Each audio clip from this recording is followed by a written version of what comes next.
ये कहानी दो बहनों मीनू और टीना की है। उन दोनों की शादी एक ही दिन होती है। मीनू की शादी एक गरीब घर में होती है जिसका शौहर खेतों में काम करता है, और टीना की शादी एक अमीर घर में होती है। उसका शौहर बहुत अमीर होता है, उनके अपने खेत होते हैं।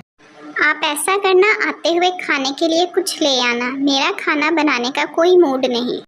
ऐसा करती हूँ, मैं जल्दी से अच्छा सा खाना बना लेती हूँ, इससे पहले कि सोनू खेतों में काम करके वापस आए। इतनी देर में सोनू भी घर आ जाता है। अरे आप आ गए। मैंने आज आपके लिए बहुत मज़े का खाना बनाया है। ऐसा करें, आप फ्रेश हो जाएं, फिर हम खाना खाते हैं। फिर वो दोनों मिलकर मज़े से दाल और चावल खाते हैं। खाना तो बहुत मज़े का बनाया है तुमने। और दूसरी तरफ कबूतर आते हुए खाना लेकर आता है। देखो टीना, मैं तुम्हारा पसंदीदा खाना लेकर आया हूँ। मीनू, तुम्हें पता है मेरा शौहर मेरा बहुत ख्याल रखता है। मैंने तो अभी तक कुछ भी नहीं पकाया। तुम्हें पता है तुम्हारे घर के पास जो खेत है, हम तो वो खेत भी खरीदने का सोच रहे हैं। अच्छा, ये तो बहुत अच्छी बात है। चलो ठीक है, अब मैं चलती हूँ, मैंने घर जाके खाना भी बनाना है।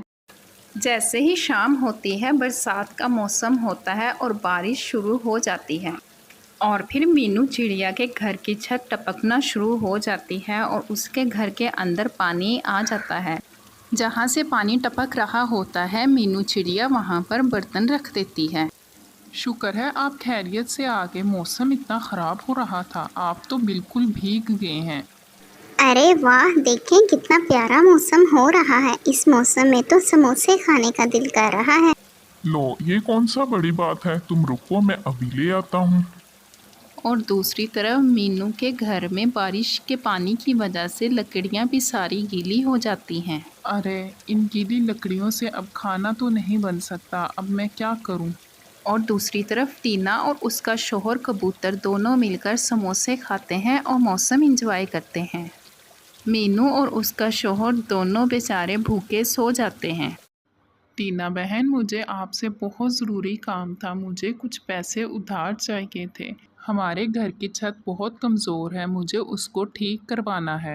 ओ, अब तो मैं तुम्हारी मदद नहीं कर सकती। हमने तो अभी कल ही तुम्हारे पास वाला खेत खरीदा है। अभी मेरे पास कोई पैसे नहीं। मीनू खामोशी से वहाँ से चली जाती है और बैठी सोच रही होती है कि अब मैं क्या करूँ। अचानक उसकी नज़र एक सूखे दरख्त पर पड़ती है। वो सोचती है बेचारा दरख्त भी कितना सूख गया है, ऐसा करती हूँ मैं इसको पानी दे देती हूँ। अगली सुबह मीनू चिड़िया फिर जाती है और उस दरख्त को पानी देती है। अगले दिन मीनू चिड़िया जब उस दरख्त को पानी देने जाती है तो देखती है कि वो दरख्त को मीठे और बहुत खूबसूरत सेबों से भरा पड़ा है। प्यारी चिड़िया, मैं एक जादुई दरख्त हूँ, तुमने मुझे पानी देकर एक दफ़ा फिर से मुझे ज़िंदगी दी है। इस दरख्त के ऊपर लगा हुआ सारा फल तुम्हारा है और ये फल कभी भी ख़त्म नहीं होगा। मीनू चिड़िया उस दरख्त से सेब तोड़ती है और अपने घर ले जाती है।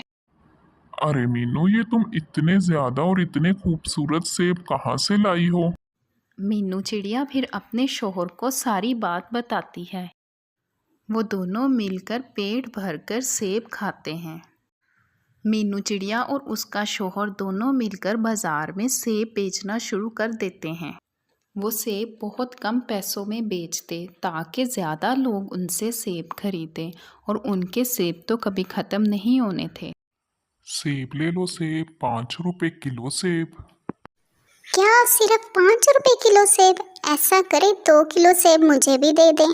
इसी तरह आहिस्ता आहिस्ता उनके पास बहुत ज़्यादा रश होना शुरू हो गया और उन्होंने अपने लिए बहुत प्यारा और ख़ूबसूरत घर भी बना लिया, और उनके पास आहिस्ता आहिस्ता बहुत पैसे जमा होना शुरू हो गए थे।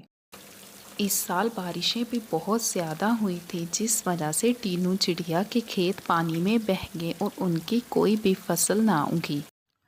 और जब टीनू चिड़िया मीनू के पास मदद के लिए आई तो मीनू ने दिल खोलकर अपनी बहन टीनू की मदद की।